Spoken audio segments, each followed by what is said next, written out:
Bonjour.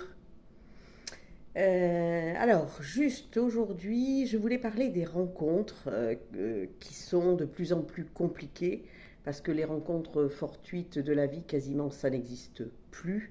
Donc, on est obligé de passer par des sites, par des applis pour se rencontrer. Et j'ai plein de gens qui viennent ici en me disant, mais ça marche pas, je suis déçu pour telle et telle raison.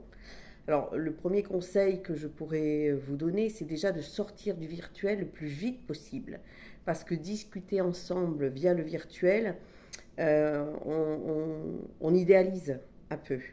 On a l'impression que ça va être la princesse ou le prince et on voit pas ce qui va pas plaire. Voilà. Moi, je dis toujours que c'est comme un soufflé qu'on a sorti du four et puis après qui fait pchit et qui redescend.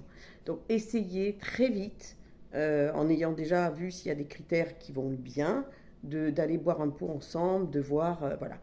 Et s'il vous plaît, alors ça je dirais plutôt du côté des hommes, euh, pas des hommes jeunes, parce que les hommes jeunes font en général attention à eux maintenant, beaucoup, hein, mais les hommes plus âgés ont tendance à venir à un rendez-vous qui peut être un rendez-vous amoureux, je dirais, de façon habillée. Alors, chez moi, on dirait comme des payes, mais tout le monde n'est pas corésien, mais en tout cas, pas soigné. Vous voyez? C'est-à-dire qu'il va y avoir un décalage, c'est-à-dire qu'on se met une chemise propre, on met un pantalon un peu sportswear mais sympa, des chaussures sympas, enfin, on s'arrange un peu. Si on a une barbe, on va chez le barbier, on va se faire couper les cheveux. C'est quand même une rencontre importante et qui peut tout gâcher. Alors moi qui étais avant conseillère en immobilier, avant de devenir coach, on disait toujours que le coup de foudre, c'était 90 secondes. Donc si on part sur le principe que ça peut être pareil sur ce genre de rencontre, c'est-à-dire que la déception, elle peut être très vite. Mettez les chances de votre côté. On s'arrange, on est bien, on est bien habillé, on est propre, on sent bon. C'est quand même nettement plus agréable que une dame me racontait qu'il y avait un monsieur qui l'avait rejointe. Sincèrement, il était en plein jardinage, je pense. Il a laissé sa pelle et sa pioche, paf. Il a dit: oh merde, c'est l'heure du rendez-vous, j'y vais, pardon, je suis un peu vulgaire, mais en fait, c'est ça, quoi. Non, c'est quand même un rendez-vous, ou alors ben, on le fait pas. On le fait pas. Si ça n'amène pas plus d'intérêt que ça, on fait pas d'effort, mais à ce moment-là, on va pas au rendez-vous. Parce que ça amène une déception.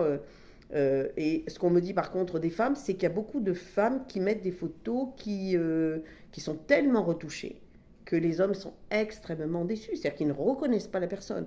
Ou alors une photo qui date de 15 ans en arrière. Enfin, à quoi ça sert de tricher si à un moment on veut se rencontrer? Si on veut que quelque chose marche, il faut tout dire, il faut être comme on est à son avantage, mais sans tricher. Enfin, il me semble que c'est très très important ça.